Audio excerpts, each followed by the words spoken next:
Bem-vindo, meus queridos. Espero que vocês estejam em paz e bem. Chegamos hoje ao nosso DIG número 33 e daqui a 7 dias nós encerramos os nossos 40 dias de amor. Parabéns você que tem acompanhado, tem estado em dia com o seu devocional. Parabéns por estar levando a sério essa jornada de relacionamento que eu tenho certeza que tem transformado a sua vida e de todos que estão à sua volta. Então vamos ao DIG número 33, com o título Como a humildade lida com o nosso relacionamento com Deus. E já começamos com um quadro de Experimente a Verdade. Você que não lembra, Experimente a Verdade é quando o pastor Tom Holliday, ele traz um relato bíblico de uma forma mais contextualizada. Então vamos ao Experimente a Verdade do dia de número 33. Jesus contou uma história simples sobre dois homens que fizeram orações muito diferentes. A primeira era fariseu, no ápice do respeito religioso da sua cultura. O segundo era cobrador de impostos, publicano, no degrau mais baixo da respeitabilidade. Os cobradores de impostos eram odiados por serem colaboradores dos romanos na ocupação de Israel. O abismo entre esses dois homens não poderia ter sido maior. Acontece que os dois vêm a um lugar de adoração ao mesmo tempo, para fazer orações em lados opostos da sala. O fariseu faz a seguinte oração: Deus, eu te agradeço, porque não sou como os outros homens, ladrões, corruptos, adúlteros, nem mesmo como este publicano. Jejuo 2 vezes por semana e dou o dízimo de tudo quanto ganho. Já o cobrador de impostos faz uma oração muito mais breve. Deus, tenha misericórdia de mim, que sou pecador. Uma oração foi um comentário, a outra, uma confissão. A primeira oração era uma tentativa de impressionar a Deus. A segunda, de expressar uma necessidade. Um homem orou, olha para mim, e o outro, perdoa-me. Um orou, tenho a bênção de Deus, e o outro, preciso de misericórdia, Deus. Subjacente à parábola de Jesus está a pergunta: qual das duas orações vocês acham que Deus ouviu? Independente de quais forem as nossas preconcepções sobre fariseus ou colaboradores de impostos, a resposta é óbvia. Deus ouviu a oração sincera. Jesus disse sobre o cobrador de impostos: eu lhes digo que este homem, não o outro, foi para casa justificado diante de Deus, pois quem se exalta será humilhado, e quem se humilha será exaltado. Baseado em Lucas 18, do 9 ao 14. De que forma a humildade lida com o relacionamento pessoal que temos com Deus? Vamos trazer à nossa memória o teste diário de grandeza. Eu me exaltarei ou eu me humilharei? Quando você se exalta, acaba com o modelo faça você mesmo de relacionamentos com Deus. Tudo depende de você. Não é por acaso que esse fariseu imerso na religião tinha caído na armadilha do faça você mesmo. E quanto mais tempo estiver na igreja, mais propenso estará a cair nessa armadilha. O que começou como uma vibrante dependência de Deus pode escorregar para uma confiança menos desafiadora de si mesmo. Afinal, você pensa: fiz progresso na minha fé. Deus, acho que agora tudo que tenho sob o teu controle. Deus, acho que agora tenho tudo sob controle. Pode deixar que daqui em diante eu dou conta. E de repente você está dependendo de si mesmo. Ninguém nunca tem o propósito de se tornar fariseu. Esse fariseu não acordou um belo dia e pensou: uau, na minha busca de Deus, gostaria de me afastar dele o máximo possível e por isso vou elaborar regras para a minha vida que vão arruinar meu coração para Deus. Não foi assim. Ele simplesmente escorregou nessa atitude, passo a passo, regra a regra, condenando outros paulatinamente. Podemos escorregar nisso também. Talvez já tenha até acontecido com você. A história simples de Jesus sobre o fariseu e o cobrador de impostos serve para nos encorajar a romper o desânimo do tipo de vida faça você mesmo. Nessa história, Jesus apontou para sinais da religião do faça você mesmo. Eles podem servir de advertência para nós, mostrando-nos que estamos passando da dependência de Deus para a nossa ação independente. Você se torna confiante em si mesmo. Primeiro sinal. Começa a se infiltrar pela porta dos fundos da mente o sentimento de que Deus é um privilegiado por ter você como seu seguidor. Segundo, você começa a ter atitude de condenação dos outros. Sempre que cai rápida e facilmente na armadilha de condenar os outros, está dando evidências de estar dependendo de si mesmo.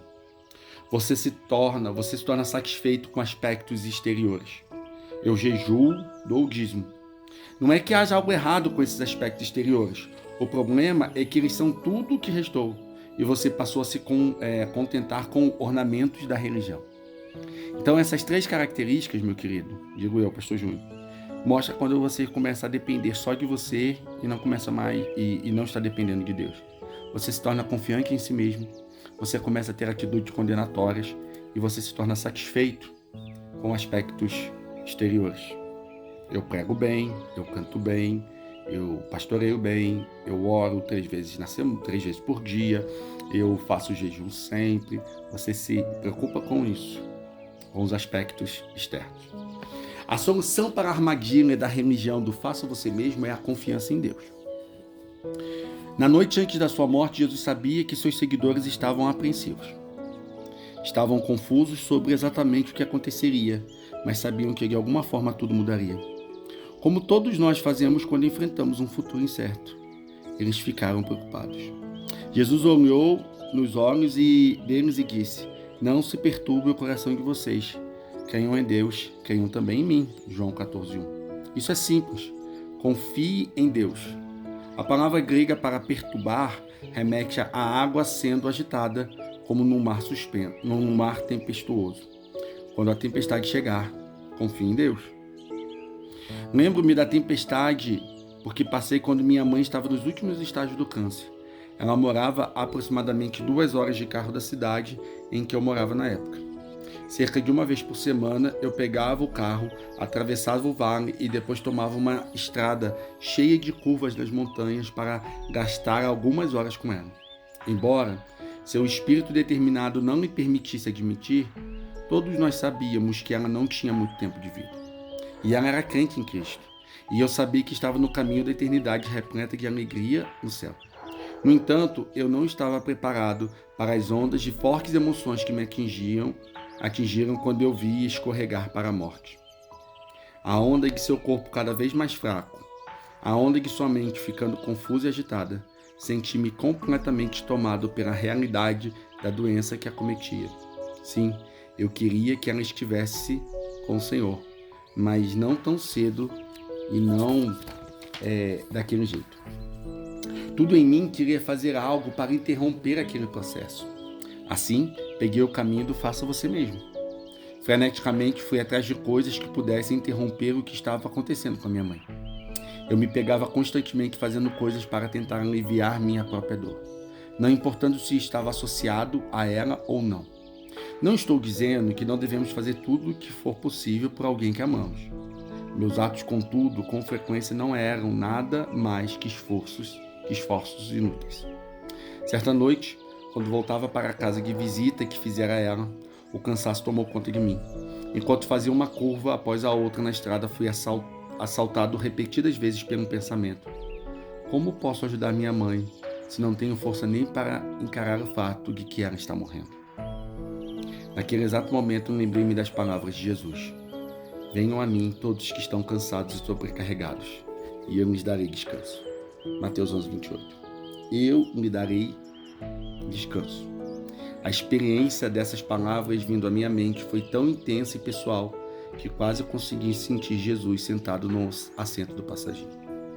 No tempo perfeito de Deus, fiz a última curva da estrada das montanhas e vi o céu e as luzes do vale espalhadas diante de mim.